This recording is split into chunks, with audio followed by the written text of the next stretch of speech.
is episode 6 of He Said, She Said, and I'm Kyle, and you're Laura. Laura, how's it going? It's awesome. Fantastic. I hope you had a good weekend. Had a great weekend. Yes, as did I. So we're going to get right into it because we got a lot to talk about. So we're talking this week about dating with a purpose. And I asked to talk about that in our last conversation because I just recently wrote a post, and the title of it was Dating on Purpose and Checking It Twice. And really what it was it's a story about my dating escapades. You know, before I met the Queen, I made some serious evaluations of myself. So I'd gone through this string of relationships, I'd gotten divorced, and then, within 18 months, I was in a serious relationship. But prior to that, I had dead-end relationships one after another. Then I was in a relationship for 18 months, and then that went over a cliff. So about 12 months before I met the Queen, I'd really kind of reached a pivotal point, right? I mean, I was staring 40 years of age right down the barrel, and I'm thinking to myself, I'm going to be that guy at the end of the bar who's 60, who's hitting all the 20-year-old co-eds, showing pictures of his boat, showing pictures of his Corvette, and I just didn't want to be that guy, and it scared the shit out of me, and I'm not making any of this up. So I ended up doing an evaluation, like, what's the situation? Well, the only thing that I could really come to in all this, Laura, was each of these women over a period of, 5 years, right, had one thing in common. Only one. Me. That was it. They didn't know each other. They'd never met each other. I was the only person they had in common. So I realized that instead of putting the blame on them, which is normally the habit of a lot of people who are dating, it was myself. So I started to do a little bit of soul searching, for lack of a better term, and some inventory, if you will, trying to figure out some things. And long story short is I ended up coming, and I kid you not, I'm not making this up. I came out with a list. An actual piece of paper, 8.5 by 11, wrote down everything that I was looking for in a woman. I left nothing off the table. I talked about her physical aspect. I talked about her mental. I talked about her spiritual. I talked about all of it, right? And then the most important part, and this is the part that I really zeroed in on this entire conversation, was I talked about the must-haves and the want-to-haves. I couldn't agree more with you, first of all. I had similar yet different kind of escapades because I think I had a similar journey in the fact that I dated without purpose for a while, but I did know one thing early on after my divorce, and that was that I didn't want anything heavy or serious, which is actually kind of opposite from what most people say. I knew that I was done talking. I was like, nope, shh, don't talk. Just have fun with me. Let's just have a great time. So I actually knew what I didn't want, and I had a lot of fun with that, I might add, because I really like men, and I want to get to that in a minute, because I truly, truly love men, and I think you have to like the species you are trying to attract, and I think that we can what other options do we have? Well, if you talk to some singles, like I spoke to a room full of them yesterday at a little singles expo that was going on here in Connecticut, and you hear a lot of, there are no good ones out there, they're all assholes, they're all stupid, they're all losers, whatever. And I think if you don't generally come from a place of, I really like what they have to offer me, it's going to be really hard to date someone. But, I mean, we could talk to that in a second, but I did come to the moment after I had all this really good, fun time with the knowledge, there was a moment that I knew that I wanted something more. And when I did exactly what you did. I made a list. I called it my scroll because, someone would say, so tell me what you're looking for. And I'd be like, you really want to know? And I'd whip out my scroll. and start at the top, but in a fun way, But it definitely allowed me to find exactly what I was looking for. So I don't want to give someone the impression that if they write a list that UPS is going to deliver, their perfect person tomorrow. All right. So I want to get back now to what I talked about earlier, where, all right, so I got these attributes down of the people that I'm looking for, that the person that I want, all right, the qualities that I'm looking for. And the qualities, that's not the point, all right? The point is Right. not certain qualities. The point is what do you do after you have them written down, right? So, Right. then I took these qualities and I broke them into two sections: must-haves, like-to-haves, okay? Mm-hmm. Now, the must-haves come with a caveat. And this is where it gets really, really difficult. Because if you're serious about this, all right, and this is why this list is so important. If you are serious about this, if someone does not have, or depending on how you do it, has the must-haves, or they don't have the must-haves, you got to say no. Thanks, Right. you're a nice person, I'm just not interested. Because at the end of the day, all you're doing is wasting their time, one. Delaying the inevitable, two, because don't kid yourself in thinking that a must-have will now suddenly become a nice, would like to have because he's got a boat, okay? Because eventually that's going to come back, right? And then third, it keeps you between the lines from getting frustrated. The reason why you think they're all losers is because they probably are all losers, right? However, you're going out with them. So what does that say about you? I'm just saying. My list had must-haves and also must-never-haves. I work with clients also on that. And those, what you're saying in a roundabout way is they're deal breakers. That's exactly what they are. They're No, deal that's totally breakers. it.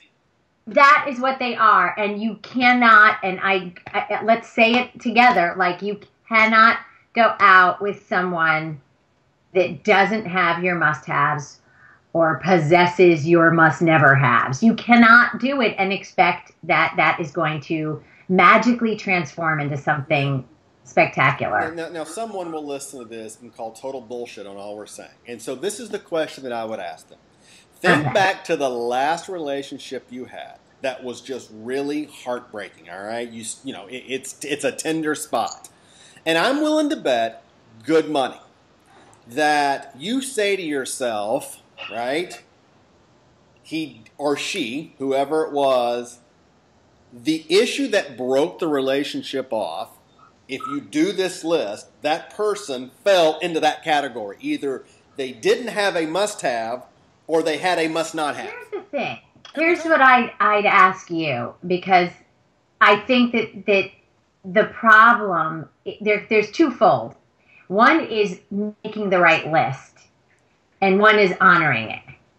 So I think that people make the wrong lists, that their lists aren't really true to what, that they don't think through it clearly enough, that they've got things on it that they think are their must-haves, but in reality, there's other things that actually are more important, but they're just not thinking about them. And you bring up another point, which we're not even going to get into today.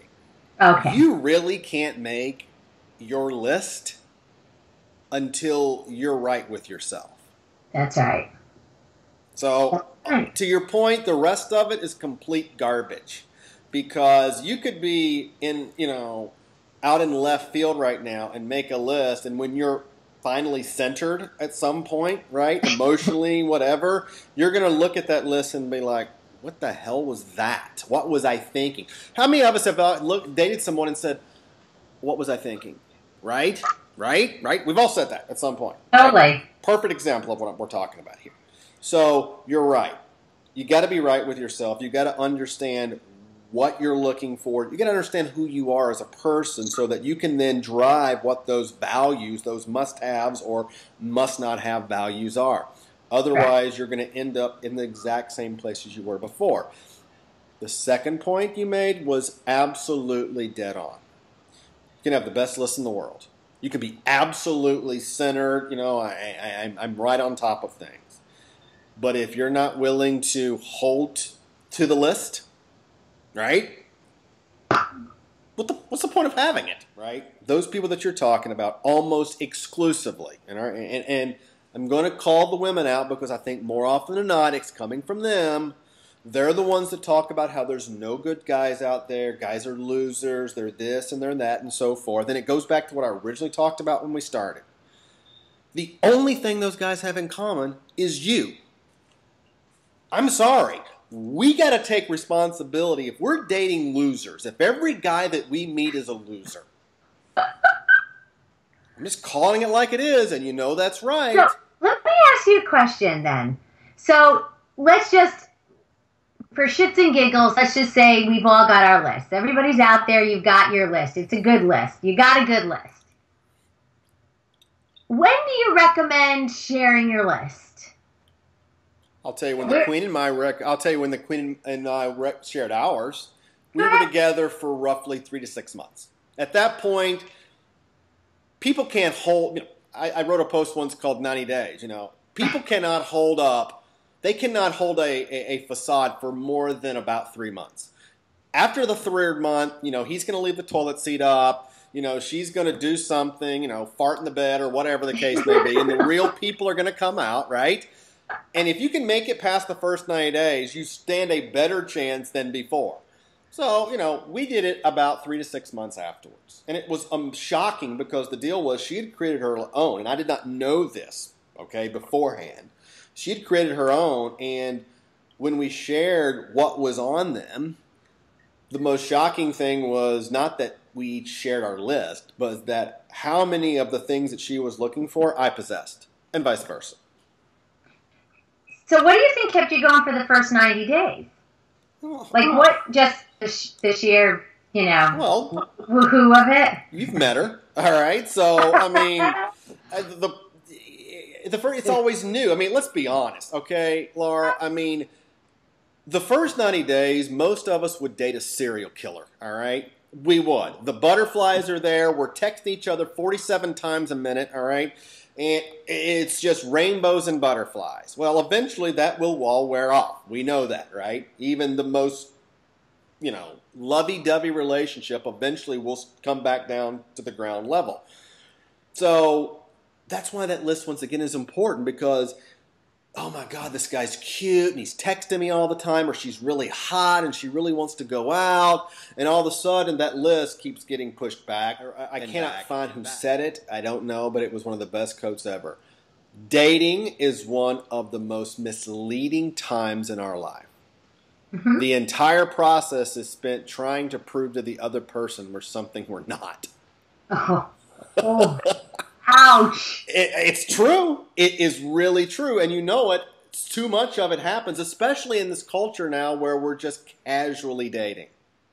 If I'm casually dating, right, and you said about it earlier, when you got divorced, you were just having fun.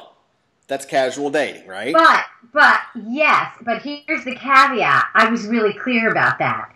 I was really, right, I didn't put out the I'm potentially your mate. No, I'm potentially your bed partner, and we go to movies. Okay. But I'm definitely not potentially your partner. Okay, but, all right? There's always the slim chance, and you cannot tell me that not all of us think that way. Be as you may have defined the relationship that way, all right? However, there's always that little crack left in the door just in case. What turned out originally to be just, as you said, the bed partner or the moviegoer, how often does that go to walking down the aisle? It happens a lot. Correct. And I get that. And I am a big proponent that there's no way to make something happen faster than time and shared experiences. You just can't rush this. You know, you can't. Love doesn't, to me, and people may throw shit at the computer when they watch this, but you don't fall in love in 2 weeks. I'm sorry. It doesn't happen. I don't believe in it. I just don't. I think it just takes time. But I do think, listen, I'm a handful. I get that. All right? I totally get that. I'm like, I'm a handful. And I always put out there when I was, before Drew came along, that like, I'm a handful. Like, if you're not that guy who can handle the handful, I'm all right with that. But I'm letting you know up front and in advance of what comes with me. And I think that people, I was never good at kind of, I don't know, making nice. So I felt much more comfortable as giving a little bit of sense of a little bit of that reality check early on, because I didn't want anyone to be in a false illusion. Why do you think more people, and we'll just use women in this case, but I say it for guys. I think I know it's different. I think I know why guys don't do it. Why do you think women would just rather complain about what's not out there and just date like they're, hitting a piñata, okay, than actually doing a couple of things to potentially find someone? Why do they not do that? Why do they not make their lists? Why? I think part of it is a thing that we aren't going to talk about tonight, which is getting right with yourself. Right. People don't like to do that. It's not as much fun as getting laid. Right. All right, let's put it out there. Just spending time getting our own house in order, which frankly, all right, I'm going to put it out there, and I do tell a lot of my clients this because I think listen, you and I are not talking as 20-year-olds. Out of the gate the first time looking for, marriage and children. We're really talking about, we have a little experience. We're like advanced love 101, advanced dating. We're the 500. We're like juniors. We're like juniors. Yeah, totally. We're not freshmen and we're not sophomore, but we're definitely juniors or seniors here. And I do say at this stage of the game, full disclosure, the reason that I chose to do what I did right after my divorce was that I knew I needed to get my house in order, my personal house in order, but I didn't want to give up sex and intimacy. We're getting close to the end, so let me ask this last question, and then we'll give some final little tidbits. If you make the list, is it set in stone? I don't think so. I think there are elements that are set in stone. I think there's some must-haves that probably don't change. But I think that, listen, I wouldn't have had my list if it hadn't been for my marriage. I wouldn't have been able to create the right list. And I learned everything I needed to know really about what I need in love from my marriage. But it was hard learning that. So I do think it can evolve over time, and that every time you experience, listen, all those times you dated, all those relationships that crashed and burned, don't you think that they helped you to helped contribute to your list building? Oh, absolutely. It's like, when I was early in my career, some of the best bosses I had were the shittiest. Because they taught me what I didn't want to do, right? When I grew up and became my own boss. Let me just say this, and I'll let you close this out. I think the list, to your point, does change over time. It's, to use a very quirky term, it's living. However, I also believe that those must-haves, I think there's some of them, though, that are going to be set, right? You can't change your must-haves every time you find someone that you really like that doesn't have the must-have. At that point, it doesn't become a must-have, right? There's certain things, I'm talking about must-haves like certain character traits, their worldview, the way that they view life, faith, if you want to. For example, health. Right? You're a healthy person. You want to date someone who has a healthy lifestyle. Okay?